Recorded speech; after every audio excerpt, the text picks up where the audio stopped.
So we've got more beguiling whispers from the Warp today. Demons will be easy to field alongside Chaos Space Marines. The Warp Locus will almost guarantee delivery into close combat.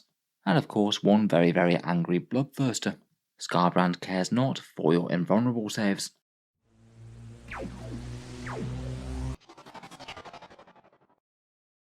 Hello and welcome back to Warspets Tactics, where today we're talking Demons once more. And I thought we'd go over 3 interesting leaks from the Demons Codex that have been popping up over the week. Some really fun stuff here, 2 army-wide mechanics and 1 powerful looking datasheet. Always good to see some leaks and rumours of what is to come in the 40k rules. I've made a few videos now on these Demons leaks that have been dropping. We know that Codex Chaos Demons is going to be the next one out from Games Workshop, and definitely a codex that needs a bit of support as they're not doing very well at the moment. The leaks that we're getting from the Demon book appear to be coming from a trio of leakers on Discord and YouTube.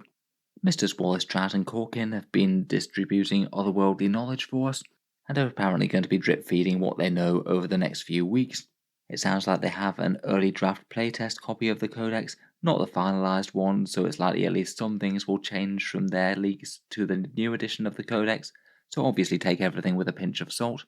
If things are deemed too powerful, there's a chance they might be toned down by the time the book releases. As usual for these ones, I'll leave a link to Wallace's YouTube channel in the video description and his interesting video on demonic allies. In any case, let's get into the actual rules of the leaks themselves.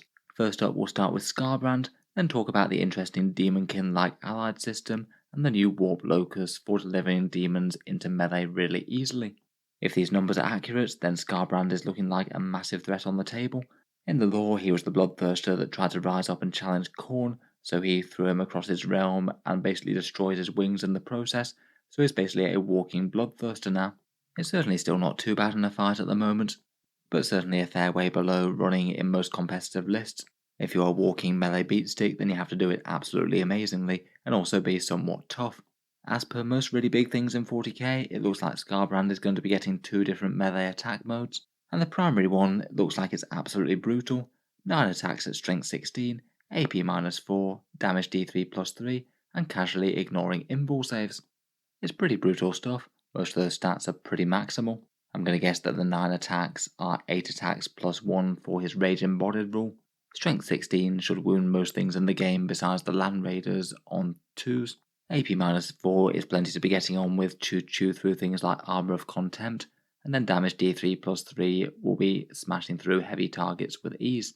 The damage output really is pretty insane, around about 31 wounds on average dealt to an Imperial Knight, and something like 6+ Space Marine heavy infantry under normal circumstances. Then, to prevent him getting bogged down in hordes, he also has a sweep mode as well. 18 attacks at strength 8, AP -2 and damage 2, a really good generalist profile that should be clearing infantry very easily. There aren't all that many things that are going to be able to stand multiple rounds in combat with him, though with that ignores invuls thing he does seem to be better against really heavy targets. If he gets his axes on a knight, he's probably made back his points then and there. Otherwise, there's just a few more details. His Rage Embodied rule is unchanged but only goes to a 6-inch aura now rather than 8. Currently the rule is that he basically makes everyone near him very angry indeed, and friend or foe, everyone gets +1 attack, ignore morale, and he can't fall back if you roll a 3d6 and it's over their leadership characteristic. It does feel pretty fluffy to give those buffs both to friend and foe. To be honest though, I imagine that the majority of things don't particularly want to be fighting him in melee in the first place. Lastly, defensively, he's got 20 wounds with toughness 8 and a 4+ demon save, both at range and in melee, so shrugging off things half of the time. A very nice durability boost there, and supposedly those demon saves aren't going to be able to be bypassed by virtually anything. Even other ignore invul mechanics still get caught on them. It's a pretty all-round generalist upgrade from 16 wounds, toughness 7 and a 5+ invul. I guess previously had 3+ armor, which looks like it might be going away on bloodthirsters unless they have some other special rule besides their demon save. Finally, he's also rumoured to have the Warp Locus keyword as well, which we'll get onto in a second. Overall though, on paper these stats look pretty insane. It looks like he'd be able to kill the vast majority of the threats in Warhammer 40k in a single round of combat, perhaps fairly fitting for one of the strongest bloodthirsters of Khorne. Next up, we've got a rather fun rule to do with army construction for Chaos Demons and Chaos lists in general. Basically, according to these leaks, You'd be able to ally in a Chaos Demon detachment alongside the relevant marks of Chaos Space Marines, and it won't punish you too much in terms of army-specific special rules. I feel like this is something that's been on the wish list for really quite a long time for lots of Chaos players. Usually Demons and Chaos Space Marines have been okay to field together in at least some way for quite a lot of time now, but 9th edition doesn't really incentivize that sort of faction mixing, having army-wide special rules that you lose if you ally in other forces. This rule, I feel, sort of maybe harks back to the idea of Khorne Demonkin, which got a codex in 7th edition. Basically, this was a mixed book of the Khorne-specific Chaos Space Marines and Khorne Demons. You could field a mix of them within the same army, and the faction got a whole load of fun god-specific special rules, including the ability to summon more demons as you killed more things. It was really quite a popular and fun book when it came out, and a lot of people were expecting that the other gods would get a similar treatment, but it never happened for some reason. Basically, the new and quite fun rule appears to be that if you take 25% of your army or less as Chaos Demons, then those demons won't break your Chaos Space Marines army-wide rules in certain circumstances. The way that you have to do this is to use god-specific Chaos Space Marines and ally them with some god-specific demons, so say for example Thousand Sons and Tzeentch Demons, World Eaters and Khorne, Death Guard and Nurgle, and Emperor's Children with Slaanesh. On top of that, any of the undivided Chaos Space Marine legions only using one god's keyword can also use this rule too. Not entirely clear just from this exactly how that's going to function. Maybe it'll be just using the undivided and god specific mark, and then you get to use the demons in the army without breaking rules. It does sound quite fun to me, to be honest. Death Guard at the moment just really don't want to be allying in Nurgle demons all that much, outside of a few niche things like Epidemius who actually synergize quite well. In general, you don't really want to be taking demons along, as they break those contagions of Nurgle, any powerful -1 toughness debuff, and other abilities. With this rule in place, you could bring along something like an allied patrol of a Great Unclean One and some Plague Bearers or something, and have them as another component of your army without punishing you too much besides the CP cost.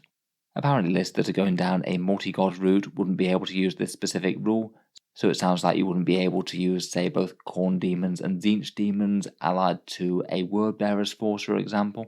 If you're going down that sort of path, it sounds like the normal allied rules would apply, and you would have to give up your army-wide special rules like secondary objectives or, say, the Wanton rules. You still could technically ally any combination that you wanted whatsoever, it just might be a bit less optimal than allying in god-specific armies with their own demons. Overall, I really like it as a mechanic though. I do quite like the way that Games Workshop is favouring creating some fluffy allies like this, like they did with Genestealer Cult and Brood Brothers and making them Imperial Guard allies. They did kind of similar with Imperial Knight Freeblades, and now it seems that demons are getting a similar treatment. It perhaps doesn't sound like it's necessarily going to be an all chaos thing though, unfortunately. No mentions of, say, allying knights with demons in this, though I guess there wouldn't be anything to stop you bringing along some Agents of Chaos Dreadblades. Finally, the last detail was that the demons don't get the Warp Storm army-wide special rule if they're fielded in this way, though to be honest I don't think I would have guessed that they would, say allying a small patrol of Harlequins to an Eldar force. They don't get their luck dice or anything. The Warp Storm is the reward for fielding demons as the main army. Overall though, I think it's pretty cool, perhaps particularly interesting for Death Guard and Thousand Sons players, who might genuinely be tempted by allied demon units if the points costs are good enough, and if they can stomach the command point investment in extra detachments. Finally, for today's leaks, we have the Warp Locus keyword. This was previously rumoured to be something that would affect the Demon's Deep Strike rules, and now they've chosen to tell us what it is.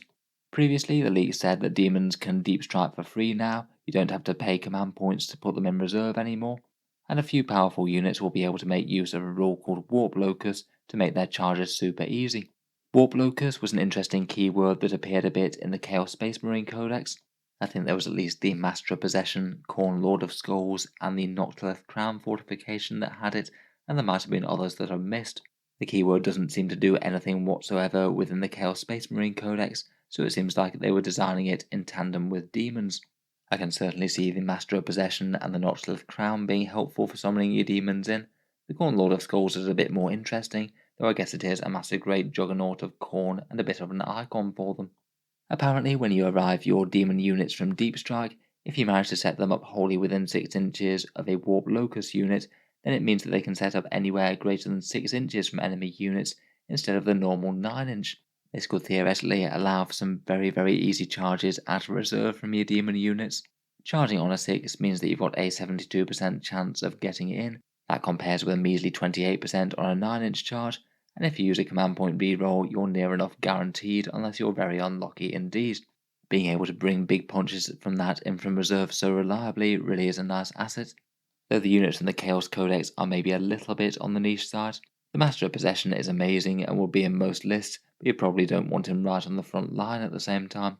Still though, if you do have any Warp Locus units, it could mean that they could be a massive threat for just throwing more demons down the enemy's throat at short notice.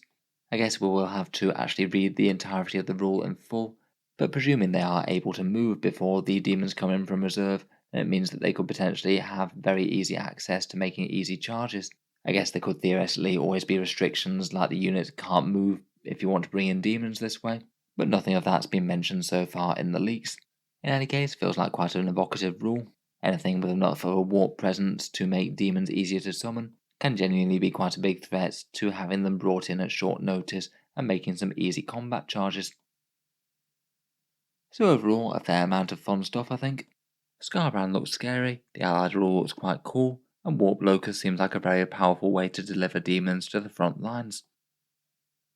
If you've enjoyed the video, feel free to subscribe to Auspex Tactics, I'll certainly try and cover the Demons leaks in full when we get them, if either these guys or Games Workshop do keep them coming. Finally, if you have been enjoying the videos on the channel, I would just like to mention that Auspex Tactics does have a Patreon page, and you can find that down in the video description if you're interested. The channel's Patreon is what allows me to keep on making these videos quite so regularly, so if you are enjoying a fair bit, any support is enormously appreciated. Channel patrons do get a fair few advantages, seeing certain videos early, regular votes to see what sort of things happen next on the channel, and automatic entry into the regular prize giveaways with a chance to win some big model kits each month. If any of that sounds good to you, or you'd just like to help support, the link is down in the video description. In any case, a massive thank you for listening, and I'll hope to see you guys next time.